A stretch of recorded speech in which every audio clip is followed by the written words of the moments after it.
Très chers amis de Befrovision, je suis très heureux de vous retrouver. J'espère que vous allez passer un bon moment en notre compagnie. En votre nom, je voudrais remercier un petit peu tous les bénévoles qui toute la semaine, ils donnent un coup de main, aussi bien pour rechercher les idées de reportage, les magazines, la page sport, et puis Cécile qui derrière, elle passe beaucoup de temps pour préparer le télétexte et puis évidemment monter tous les sujets. Alors aujourd'hui, il y a beaucoup de choses. Le mariage de Jérémy Lefranc et Stécie, mon voisin. Nous irons ensuite voir l'opération Nettoyons la nature, la journée Nightcat à la brasserie, avec des visites guidées, brassage de bière et concept. Nous irons également avoir la visite de quelques résidents du Trèfle d'Argent au lycée, dans le cadre des études d'élèves de Bac Pro. C'est très important. Nous irons ensuite voir un concert de printemps avec la réunion des harmonies du Cateau et du Quesnoy, pour terminer après avec l'Assemblée Générale du club de basket et une petite rétrospective, la santé au travail, la maladie, beaucoup d'infos. Les archives de Befrovision clôtureront un petit peu ce journal avec la visite des futurs locaux de l'école Saint-Joseph en travaux, l'ancienne gendarmerie. Vous regarderez un petit peu 20 ans en arrière. Le mariage de Jérémy Lefranc et Stécie, mon voisin. Ils ont décidé de réunir parents et amis afin de se dire un grand oui devant l'officier d'état civil. C'est ainsi que Jérémy Lefranc et Stécie, mon voisin, se sont unis, comme le dit l'expression, pour le meilleur et pour le pire, mais surtout pour le meilleur. Toute l'équipe se joint à moi pour leur souhaiter tous nos vœux de bonheur.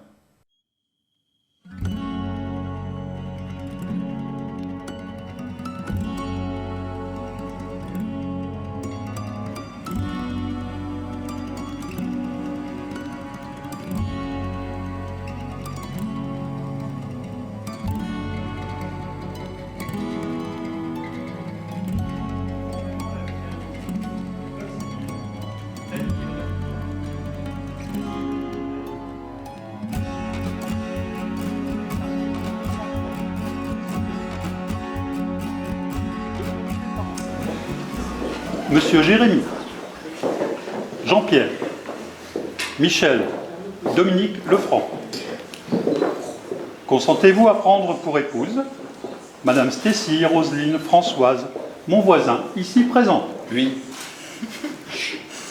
Ouais, vous avez bien entendu? La moitié du chemin était. Oui.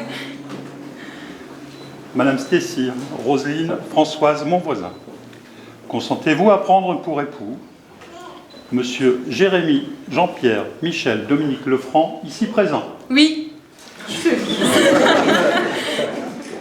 Donc, au nom de la loi et par les pouvoirs qui me sont conférés, je vous déclare unis par le mariage.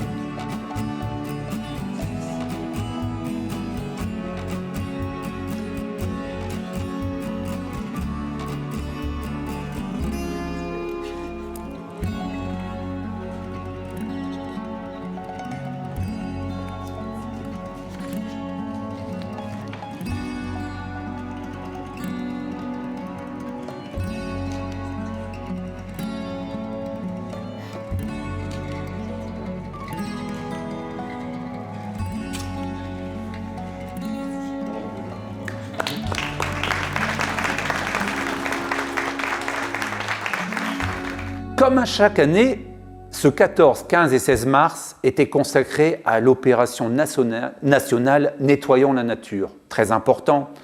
Cette initiative citoyenne de ramassage des déchets est organisée par la Fédération nationale des chasseurs avec l'aide du département, avec évidemment l'objectif de nettoyer et de préserver nos espaces naturels. En 2024, il faut savoir que c'est 16 000 mètres cubes qui ont été ramassés en France, avec plus de 140 000 participants. Au Cateau, de nombreux bénévoles s'étaient donné rendez-vous pour participer. On va retrouver notre ami André Biangou qui fait l'interview de Sylvie Claire et qui nous parle de l'opération.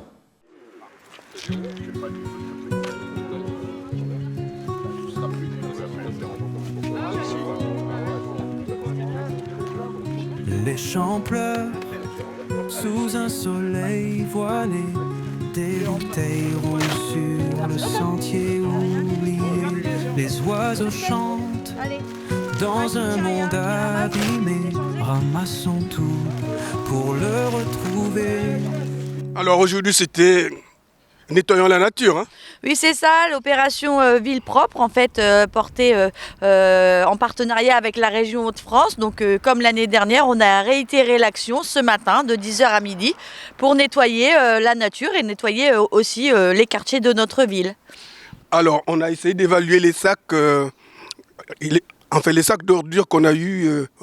Ça remonte à peu près à combien de sacs? Moi, je pense qu'on aura une bonne vingtaine de sacs en fait, qui sont disséminés. Il faudra que les services techniques puissent tous les récupérer et les récupèrent là sur les différents endroits de la ville à partir de midi. Mais de ce qu'on entend, une vingtaine de sacs, je pense. Et puis il y aura la pesée comme d'habitude et nous renseignerons les chiffres pour la région Hauts-de-France qui comptabilisera à son tour. D'accord. Quelles sont les personnes qui ont participé aujourd'hui? Alors une quarantaine de personnes que je remercie vraiment, des membres du conseil municipal, un groupe du foyer Rosette de Mai, également un salut particulier aux parents d'élèves de l'école Herbin qui ont participé, et puis le LALP avec Benoît et puis quelques jeunes qui sont venus renforcer l'équipe, et puis après des personnes individuelles qui ont fait le choix de venir se joindre à nous. Donc merci beaucoup à eux parce que c'était un temps important. Et puis, ensemble, on est plus fort. Bon, quand on regarde les jeunes qui étaient là, ils sont contents d'avoir participé en fait. Oui, alors très heureux d'avoir participé à ce moment éco-citoyen. En fait, aujourd'hui, on s'aperçoit que les jeunes sont vraiment alertes en tout cas. Et puis, ils ont vraiment l'impression de contribuer au mieux-être et puis justement à sauvegarder l'environnement, sauvegarder notre ville, qu'elle soit propre, mais aussi bien plus loin que ça, c'est-à-dire sauvegarder notre environnement pour qu'on puisse y vivre au mieux. Dans tout ce qu'on a ramassé, ce sont des gens qui ont fait ça. Qu'est-ce qu'on peut leur dire aujourd'hui? Vous savez, on a croisé pas mal de personnes sur notre chemin qui nous disaient qu'on avait bien du courage de ramasser les détritus qui sont propagés et disséminés un peu partout par les citoyens eux-mêmes. Mais quelque part, il faut bien à un moment donné qu'on puisse mettre notre pierre à l'édifice. Sinon, on vivrait dans une ville qui ne serait pas propre. Et en plus de ça, nombre de citoyens nous disent que la ville n'est pas propre. Mais aujourd'hui, la ville n'est pas propre parce qu'il y a une contribution aussi de chacun. On doit chacun nettoyer devant sa porte, comme je dis. Et on doit chacun contribuer à ce qu'il fasse bon vivre. Alors on a nos brigades propreté et nos brigades environnementales, mais le geste citoyen, c'est pas non plus de tout mettre par monts et par vaux, parce qu'il y a des endroits forcément où on va moins souvent, et ce sont ceux-là où peut y avoir un amas en tout cas de détritus. Moi j'ai envie de leur dire à ces personnes que c'est vraiment tous ensemble qu'on peut y arriver, et puis que la ville, que ce soit la ville, que ce soit la planète ou que ce soit l'univers tout entier, n'a pas besoin d'être pollué par tout ce qu'on peut y laisser, parce qu'un jour c'est l'avenir de nos enfants qui s'en trouvera déterminant. L'année prochaine, on reprend ça? Bien entendu, l'année prochaine, on reprend ça avec un beau partenariat avec la région Hauts-de-France, puisque ce sont eux qui nous livrent les sacs et qui nous livrent aussi les gants. Et puis, oui, on continue parce que c'est aussi une belle émulation auprès des personnes. Et puis également, pour le lien social, c'est important. Donc, je pense que, oui, quand on se met tous ensemble autour d'une table pour la bonne cause, on est bien fiers. Et moi, je suis fière d'être cartésienne aujourd'hui quand je vois les personnes qui nous ont rejoints. Bien, Sylvie, merci. Merci à vous. Peut-être un livre, une forêt claire, un ciel ouvert et des rivières sans aucun désert.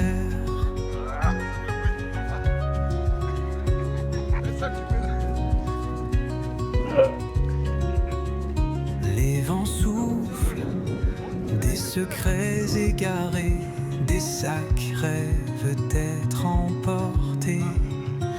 Mes mains plongent dans cet océan pollué. Un petit effort pour un horizon doré. J'aime la nature propre et libre. Chaque geste peut être un livre. Une forêt claire, un ciel ouvert et des rivières sans aucun désert. quel autre endroit donc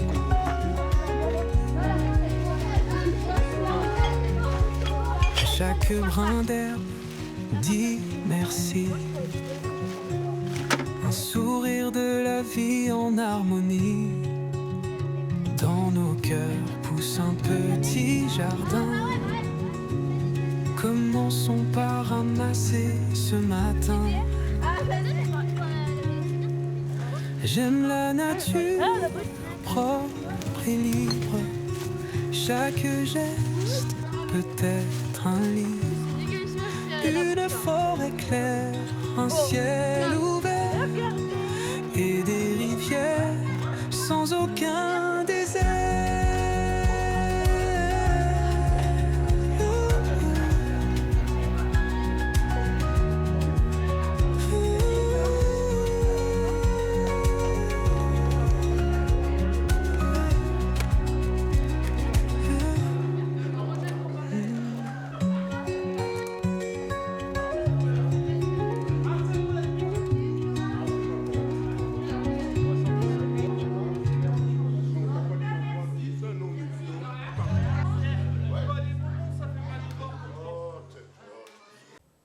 Nous avons la chance au Cateau d'avoir une belle brasserie et surtout nous avons la chance d'avoir des personnes de talent qui aiment régulièrement faire des essais, qui deviennent véritablement des succès. Avoir l'idée d'associer du tilleul de notre parc Fénelon ou des champignons récoltés par JB, notre pharmacien local, eh bien à la bière évidemment, avait donné lieu à la création de bières spéciales qui avaient été très appréciées du public.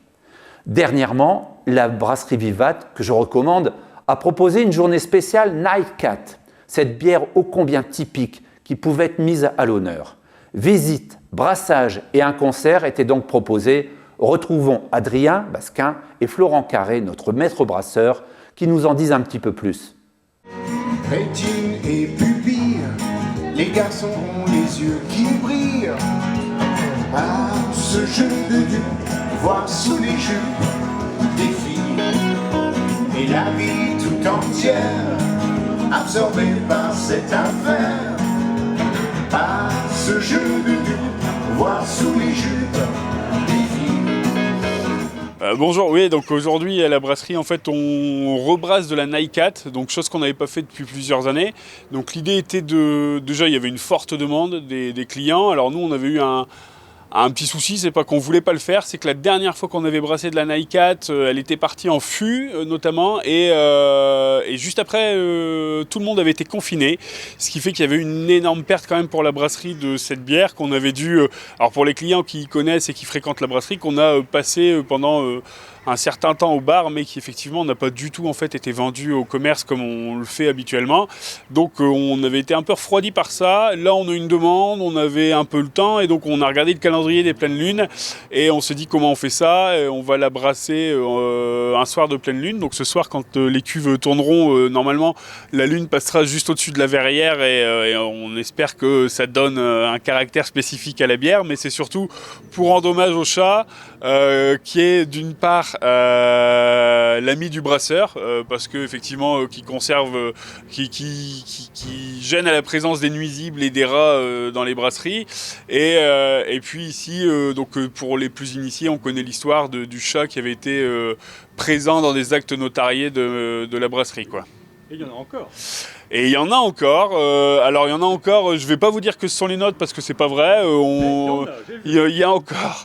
Voilà, nous on fait en sorte quand même parce que c'est une population, donc on fait en sorte de pas les nourrir. Et alors si jamais il y a des voisins de la brasserie, je vous invite à pas nourrir les chats des rues parce que c'est un problème pour nous. Il y en a encore toujours. On en conserve quelques-uns. Après, ça fait partie de l'image quoi. Mais ouais, il y a toujours des chats à la brasserie. Ouais. L'idée c'était ça, c'était de faire une petite journée sympa. On voulait pas le faire en soirée pour faire un événement, un format différent de ce qu'on peut faire d'habitude. Donc l'idée c'était simplement de faire une après-midi où on a fait plusieurs visites durant l'après-midi sous forme de visites gratuites. Et puis là un peu un after work, fin de fin de journée, on met de la musique et puis il y a un happy hour où les bières en 50 là sont à 5 €. Voilà, c'était l'idée. Et puis les brasseurs sont là, donc Florent est là pour répondre à toutes les questions des gens. C'est ça qui est aussi important en fait dans la journée, c'est l'interaction. Généralement, les gens, les clients, on sait que les clients de la brasserie du week-end sont pas les mêmes que la semaine et en fait les gens qui viennent le week-end ont rarement l'occasion de voir les machines fonctionner. Donc là l'idée c'est de temps en temps de faire fonctionner les machines un vendredi soir. Donc en fait on décale le poste de production de 5 ou 6 heures et comme ça lui il devrait terminer là aux alentours de 23 heures quoi.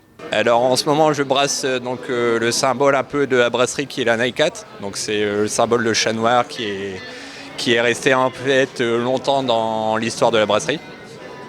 Donc cette soirée lui est dédiée. Donc on brasse une bière, un stout, donc une bière noire avec des notes de chocolat et de réglisse. C'est une bière avec une recette assez secrète, donc il faut savoir qu'on va utiliser beaucoup de maltes spéciaux qui vont apporter donc ces différents arômes en fait de chocolat, de café dessus. Mais bon, comme toute brasserie, en fait, on a tous nos petits secrets de brassage pour retrouver donc ces notes et ce côté un peu spécial. Donc ça fait 8 années que je suis donc à la brasserie du Cateau. Donc j'ai commencé là en tant que stagiaire en licence. Après j'ai eu un parcours donc d'apprentissage en master, donc en agroalimentaire et donc j'ai poursuivi ici donc après mon apprentissage en tant que brasseur. Combien de bières, je ne saurais pas vous dire. Après, en nombre de litres, si on prend sur une production annuelle et qu'on cumule les années, on va être entre 1 et 2 millions de litres. Alors, on a eu 3 bières différentes en champignons, donc il faut savoir que cette année, on va peut-être réitérer donc le cycle. Donc peut-être refaire une des bières qui a maintenant 10 ans. Donc aux champignons. Après, donc on a fait aussi des bières un peu spéciales de type sour kettle. Donc on va être sur des bières avec une acidification naturelle. Je fais aussi des bières donc vieillies en fût de chêne. Donc où on va laisser maturer naturellement en fait la bière dans des barrels où on va apporter donc naturellement des notes de vin, de bourbon et ou tout autre alcool en fait qui ont été présentes dans ces fûts. Donc on fait vraiment un choix, on a vraiment un choix très large en fait de bières ici à la brasserie. Moi je vous donne déjà rendez-vous le 21 mars donc pour la sortie de la bière de printemps. Donc qui va arriver, donc là ça va être une petite blonde à 6,5%, donc je vous laisserai la découvrir à ce moment-là. Voilà. Et puis en même temps aussi, il y a peu de temps, j'ai vu un téléfilm qui est passé sur la première chaîne belge. Et la brasserie est bien visible. Il s'avère que quelques mois avant le tournage, ils étaient en repérage pour leurs hôtels et ils ont mangé ici. Nous, on a bêtement discuté avec eux et on leur a fait faire le tour des équipements. Et ils ont trouvé plutôt sympa le cadre qu'on avait à l'étage où normalement ils ont fait un estaminet. J'ai pas vu le film, j'ai pas vu le rendu du film. Et dans les salles de séminaire qui sont derrière moi, ils ont fait, la scène de crime parce que j'avais eu la chance de participer ils m'ont fait visiter le studio, enfin le plateau de tournage et c'était super sympa à voir. Après, il y a beaucoup de Catésiens, on a vu beaucoup de clients qui étaient là aussi en tant que figurants. Et c'est ça, juste ici sur la terrasse. Et en haut, c'est sympa, et voilà, à ce moment-là, tout le monde vit, c'est un moment en plus de partage, et c'est un petit souvenir pour tout le monde, quoi. Voilà. Nous, de toute façon, on n'y voit rien, hein, ça rajoute pas la notoriété, on a juste loué un petit espace, mais par contre, c'est une belle anecdote à raconter, oui. Eh bien, donc, Vincent Claes, donc c'est une visite très intéressante, on a vu les 2 systèmes, l'ancien et le nouveau, et des explications claires, donc très intéressant. Alors qu'est-ce que vous avez retenu principalement ? Principalement la fabrication de la bière, en fait, de l'orge au fût ou la bouteille. Qu'est-ce qu'on peut souhaiter de la brasserie ? On peut souhaiter de continuer, on peut lui souhaiter de continuer, ce qui est déjà pas mal dans le contexte actuel.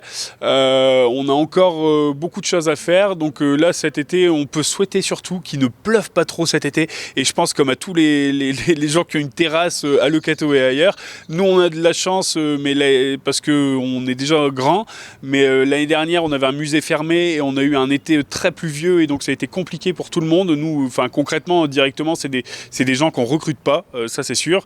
Là aujourd'hui on est nous encore campagne de pré-recrutement pour l'été. On a déjà 2 personnes en plus qui viendront renforcer l'équipe. Donc ce qu'il faut, c'est qu'il fasse beau pour qu'on puisse ouvrir les terrasses et ouvrir les jardins. C'est tout ce qu'on peut souhaiter, quoi. Voilà. Bien boire et bien manger, alors. Bien boire avec modération, 2 bières par jour, pas tous les jours, et bien manger, ouais, ça y a pas de souci. Je marchais au hasard, le soir était tombé, avec mon sac et ma guitare. J'étais un peu fatigué, tout était si désert pour me désaltérer. Et puis j'ai vu de la lumière, et je vous ai trouvé, et j'ai dit bonne idée.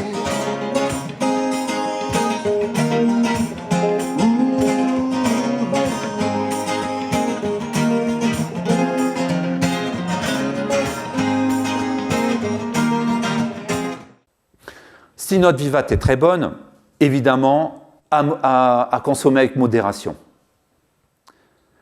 C'est dans le cadre des études d'élèves de Bac Pro de notre lycée que plusieurs résidents du Trèfle d'Argent se sont rendus au lycée. Une belle initiative qui a pu faire replonger ces résidents plusieurs dizaines d'années en arrière. Retrouvons M. Alban Alamando avec son élève Colline et une résidente qui nous en disent un petit peu plus sur cette opération. On a eu l'EHPAD qui est venu au lycée. On a fait une petite visite, un petit goûter. Et c'est tout. On va faire le tour comme ça. Génération. On y va pas? Oui. Tout ça, c'est les salles de classe. Là aussi, c'est les salles de classe. Alors que je suis au CDI, tu te rends pas. Là, en place, c'est pas de téléphone. Alors nous avons accueilli les résidents de l'EHPAD du Trèfle d'Argent. Donc ce sont les élèves qui les ont accueillis brillamment d'ailleurs. Donc on a une élève qui sont en filière accueil. Donc il y a toutes ces dimensions aussi de prise en charge des personnes en situation de handicap. Ça rentre aussi dans leur formation. Donc alors on proposait une visite du lycée.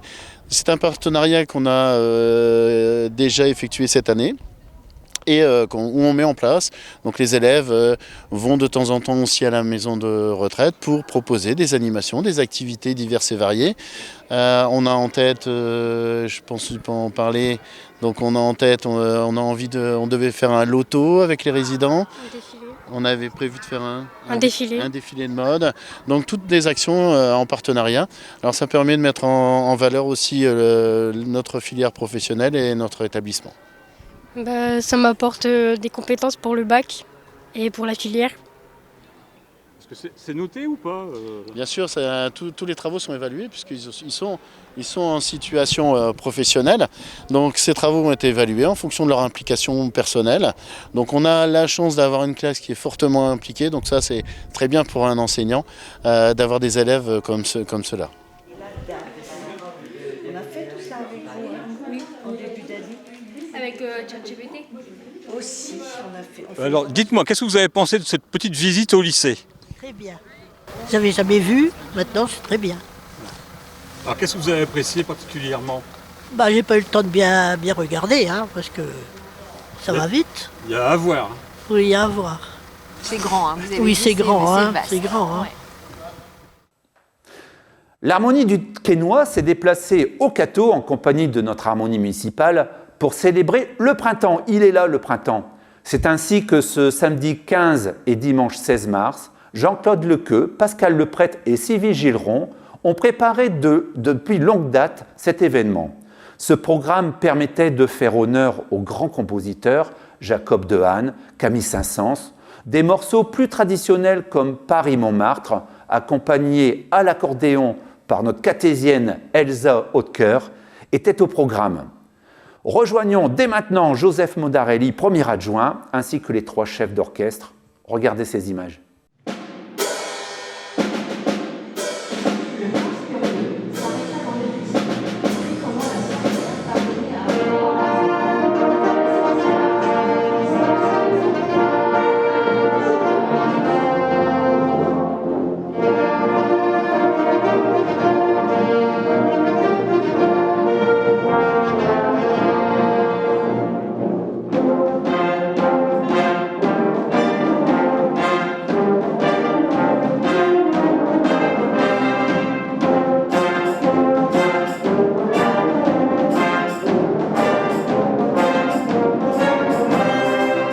un concert de 2 harmonies, le Quesnoy, le Cateau Cambrésis.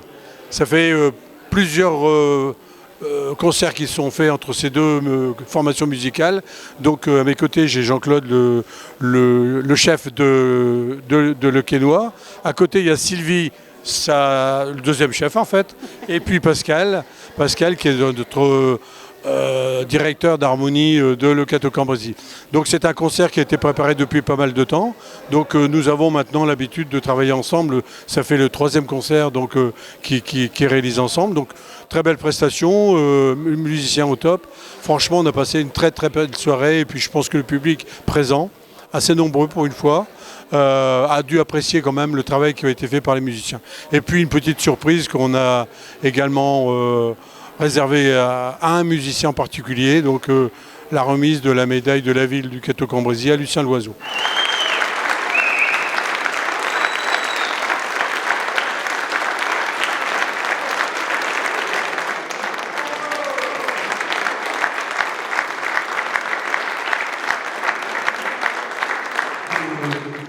Un petit apéro, enfin c'est du bon.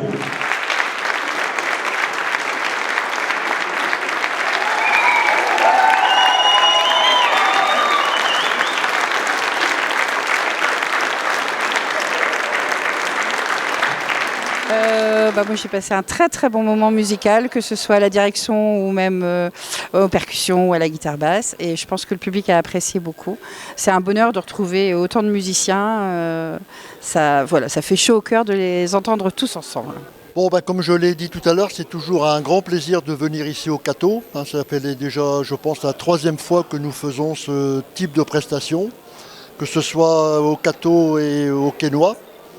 Et ce sont toujours des difficultés parce que si ça paraît simple pour les spectateurs, c'est toujours un travail en amont remarquable pour les 2 associations qui font un travail hebdomadaire de façon à ce qu'on puisse réaliser ce type de concert avec 3 types de directions différentes. Et c'est une difficulté évidemment pour les musiciens et les musiciennes. C'était le match aller, je dirais. Nous avons le retour demain au Théâtre du Quesnoy avec le même programme. Et évidemment, on vous invite à venir nous écouter. Dans le même programme, mais pas le même ordre. Donc il y aura quand même des surprises. Oui, encore une fois, tout a été dit. On a passé un très très bon moment. Les musiciens ont beaucoup travaillé pendant plusieurs mois, 3-4 mois. Nous on a commencé en novembre. Le Quesnoy, je ne sais pas quand vous avez commencé, mais à peu près la même période. On a eu la chance de ne pas avoir de mauvais temps, donc on a pu chaque semaine répéter. On s'est arrêté une semaine juste pour le Nouvel An. Et le résultat il est là aujourd'hui. On a fait vraiment une belle prestation. Un grand merci aux musiciens du Quesnoy d'avoir accepté ce nouveau rendez-vous avec le Cateau. On a différents types de musique. On a essayé de monter un programme éclectique, avec les grandes mélodies parisiennes avec Paris-Montmartre, avec un conte musical, avec de réponses, un grand classique avec la Bacchanale de Saint-Saëns et d'autres morceaux, Johnny Williams avec ses super musiques de films, et tant d'autres. Si vous voulez recevoir, réécouter ces musiques, bien on vous souhaite de nous rencontrer demain, si c'est possible. Si les images parviennent demain chez vous, ça va peut-être être un peu compliqué.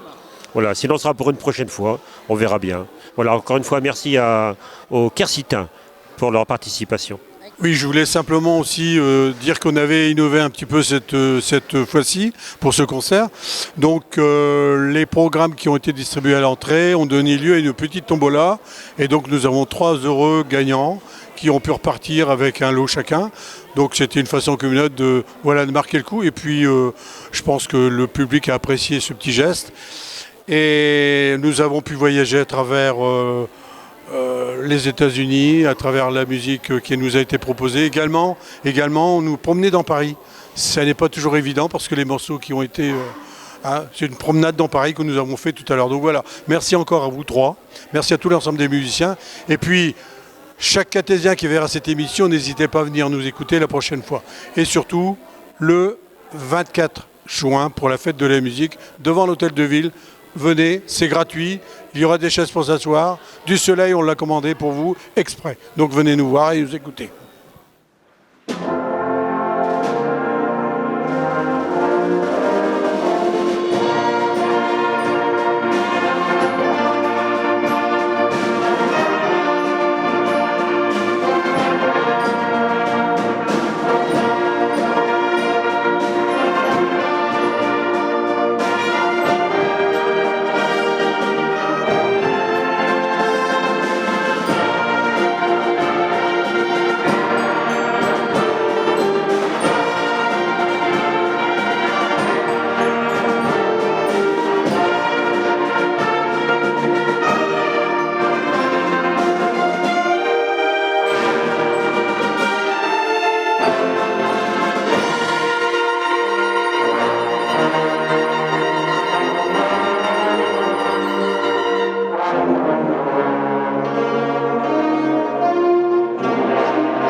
Alors suite à ces images, eh bien, sachez qu'il y aura un magazine qui est en cours de préparation et qui vous sera diffusé ultérieurement sur ce concert. En ce début d'année, l'ensemble des associations se rassemblent afin de faire leur assemblée générale, faire un bilan financier, également de parler de l'avenir. Ce fut le cas du club de basket où le président Michael Leletala a demandé à ses adhérents de se réunir. Retrouvez-les sans plus tarder, regardez. Donc aujourd'hui, s'est tenue notre assemblée générale extraordinaire, lors de laquelle on a élu un nouveau bureau, suite à des démissions pour raisons personnelles de notre secrétaire et de notre président adjoint. Donc l'assemblée générale s'est tenue à 16h, malheureusement, du fait des obligations personnelles et professionnelles des membres du comité. On n'a pas eu le choix que de la proposer à cette heure-ci. Peu d'adhérents étaient présents. Fort heureusement, on a atteint le quorum nécessaire pour que les décisions puissent être validées. On a eu l'honneur d'avoir pu accueillir monsieur Michel Richard de la mairie. Donc voilà, j'ai l'honneur de vous présenter une partie du nouveau comité de l'Académie de basket catésienne. Je me présente avant tout, vu que j'ai le micro, j'en profite. Michael Leletala, donc président de l'ABC. Dedize Charlène, secrétaire du club ABC. Christine Attac, secrétaire adjointe de l'ABC. Nicole Leletala, trésorière adjointe de l'Académie de basket catésienne. Dedize Yannick, membre du comité. Villette Natachok, membre du comité.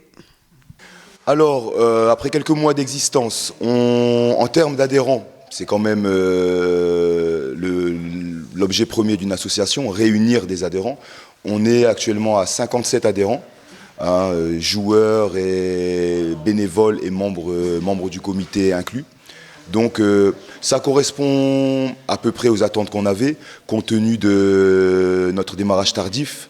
On a pu démarrer décembre, nos premiers entraînements, affiliation à la FFBB fin novembre. C'est très tardif, on sait très bien que le championnat reprend en septembre. Donc compte tenu des circonstances, voilà, on est bien. On a 2 équipes engagées en championnat. Une équipe de U11 mixte avec une partie du U9 surclassé, une partie du U11. Beaucoup de débutants. On vient de finir les matchs allés le week-end dernier. Je suis plutôt satisfait de leurs résultats, les joueurs progressent vite, l'ambiance est bonne. Au niveau de notre deuxième équipe engagée, les U15, donc pareil avec pas mal de surclassés, hein, des U13 surclassés, pas mal de débutants ou des joueurs qui n'avaient pas bénéficié d'une formation adéquate. Les débuts sont un peu plus difficiles, mais les progrès sont là, ils sont réels. Et j'ai bon espoir que lors des matchs retour qui se profilent dès le week-end qui arrive, on va commencer à gagner des matchs côté U15 également. Parce qu'en fait, vous avez réintégré le championnat, en fait, c'est ça? C'est tout à fait. On a pu s'engager en deuxième phase du championnat U11 en D6. Donc le premier championnat, disons, du plus bas niveau en termes de U11.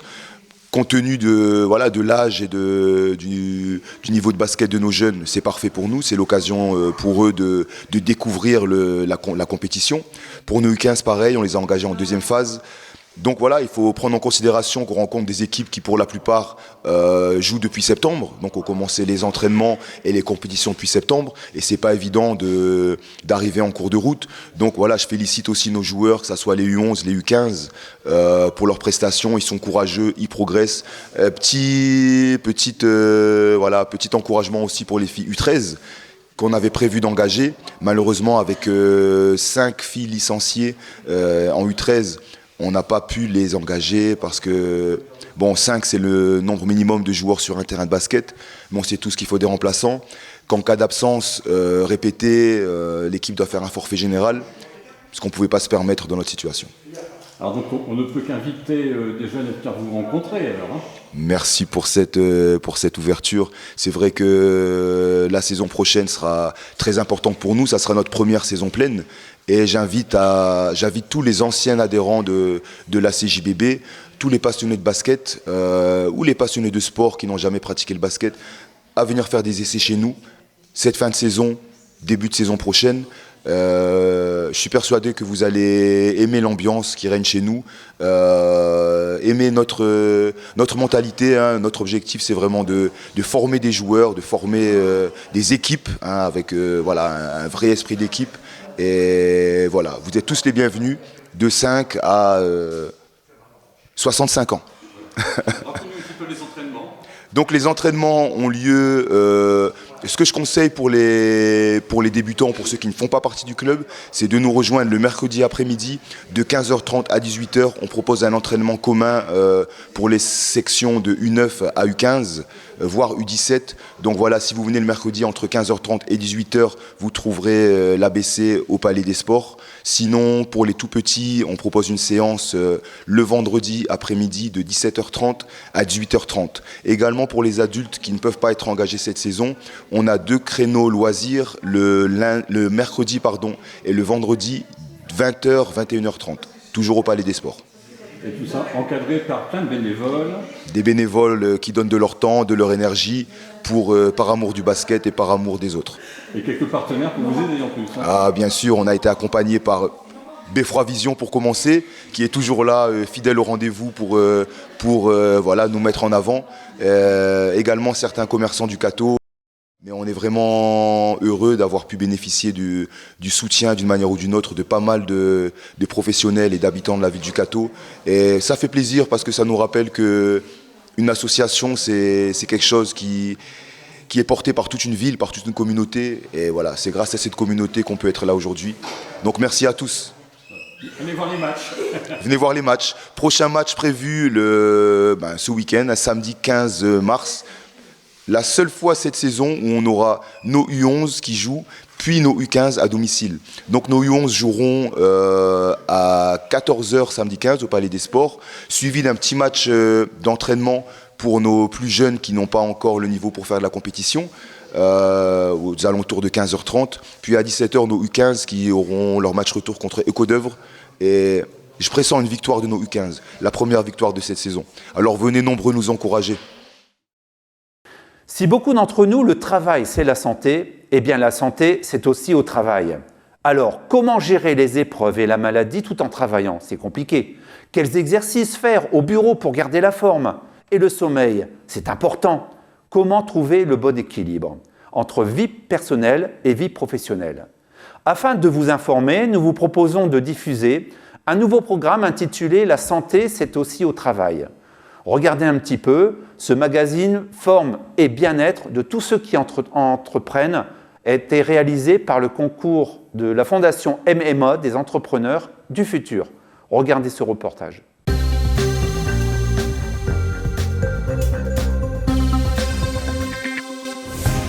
Le travail, c'est la santé. Vraiment? Nous avons demandé à des entrepreneurs de brainstormer sur cette question un brin provocatrice. Allez, on vous spoil leur réponse. Pour eux, jongler entre boulot et bien-être, c'est pas si facile. Ah oui, le travail c'est la santé. C'est une façon pour, je pense, pour tout un chacun, tout simplement de se réaliser. La santé, c'est avant le travail, parce que j'estime que si on n'a pas la santé, on peut ni travailler, ni s'occuper de ses enfants, ni aller faire du sport, ni sortir avec ses amis. Est-ce que le travail, c'est la santé? Absolument pas. Par contre, le travail, c'est nécessaire dans la société dans laquelle on vit. Et trouver un travail qui nous plaît, pourquoi pas dans l'entrepreneuriat, ça fait quelque chose de sa journée. Donc le travail, c'est indispensable. Le travail, c'est la santé, à condition de garder, je pense, un équilibre vie professionnelle et justement santé sur le sport pour avoir un échappatoire, une soupape.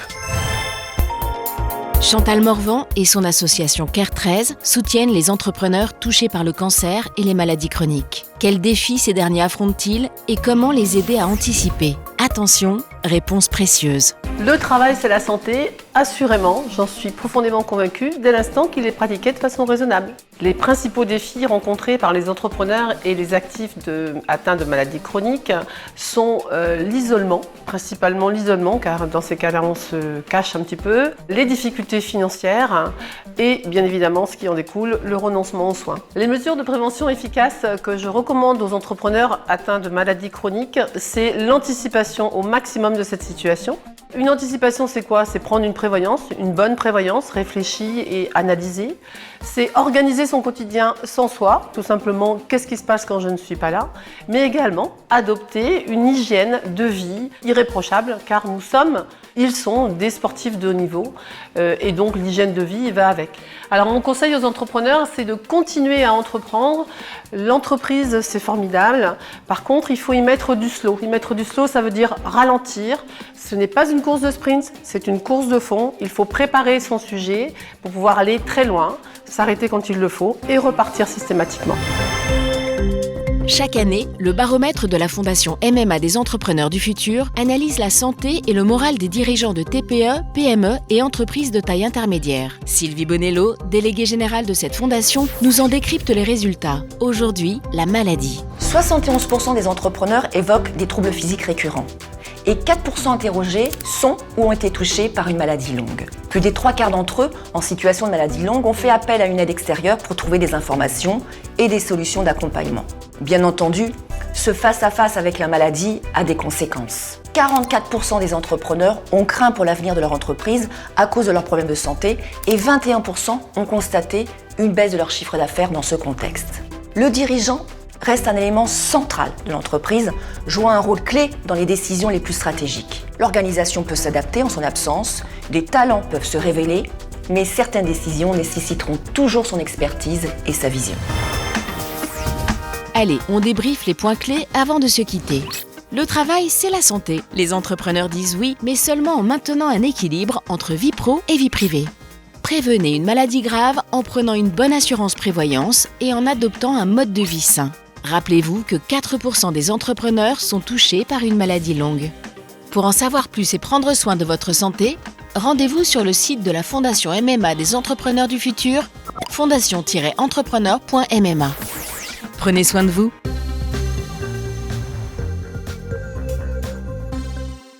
Nous allons retourner 20 ans en arrière. Grâce aux archives de Beffroi Vision, vous savez que depuis 1986, eh bien, toutes les cassettes sont là, tous les reportages sont stockés.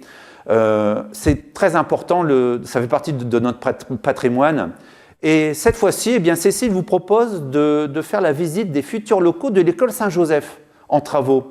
Alors vous vous souvenez peut-être pas, mais nous avions une gendarmerie près de la place verte, comme on l'appelle. Eh bien, regardez un petit peu, 20 ans en arrière, l'école Saint-Joseph, regardez et souvenez-vous.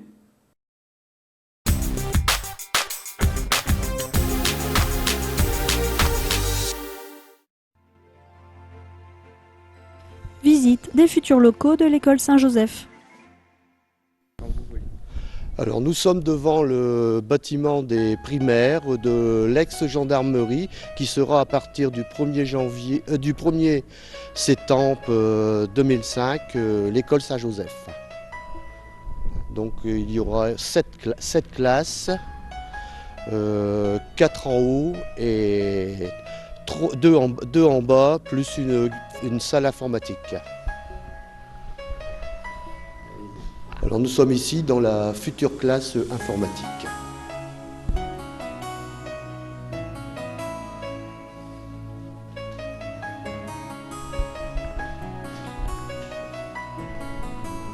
Alors nous sommes ici dans la classe préparatoire, CP.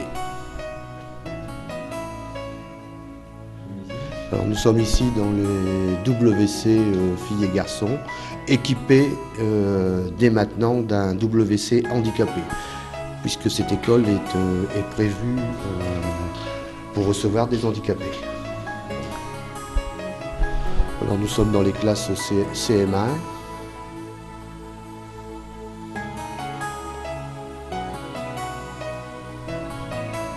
Alors ici nous sommes dans une classe qui pour l'instant n'est pas attribuée puisqu'elle nous servira de bibliothèque et de rentrée le matin et de sortie le soir.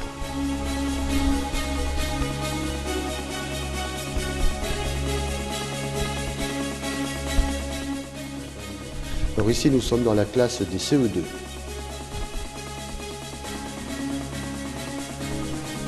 Ici nous sommes dans la classe des CM1. Alors nous sommes ici dans la montée d'escalier qui donne sur un couloir où sera posé un ascenseur pour handicapés. Alors ici nous sommes dans la classe des CM2. Alors ici nous sommes dans une classe de CP, la deuxième classe CP. Alors ici nous sommes devant les bâtiments maternels où il y aura 4 classes.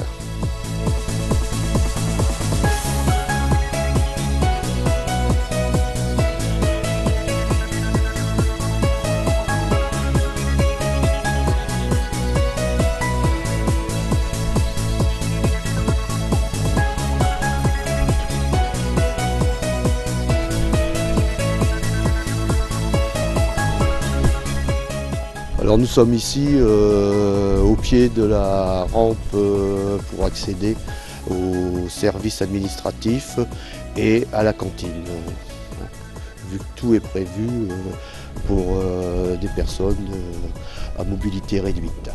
Alors nous sommes ici devant la cantine, la future cantine et les services administratifs en haut, puisque nous faisons à peu près 100 à 120 repas par jour. J'espère que ce journal vous a plu. Je sais que notre ami André Biangou est derrière pour préparer évidemment sa traditionnelle page sport. Vous pourrez nous retrouver, pour ceux qui n'ont pas la chance d'habiter le Cateau, sur Dailymotion et YouTube. Je remercie tous ceux qui regardent. Je sais qu'il y a des étudiants qui sont loin mais qui regardent régulièrement. Donc je leur dis un petit coucou. Et puis je vous dis à très bientôt. N'oubliez pas, suivez toutes les informations de Beffrovision. À très bientôt. Au revoir.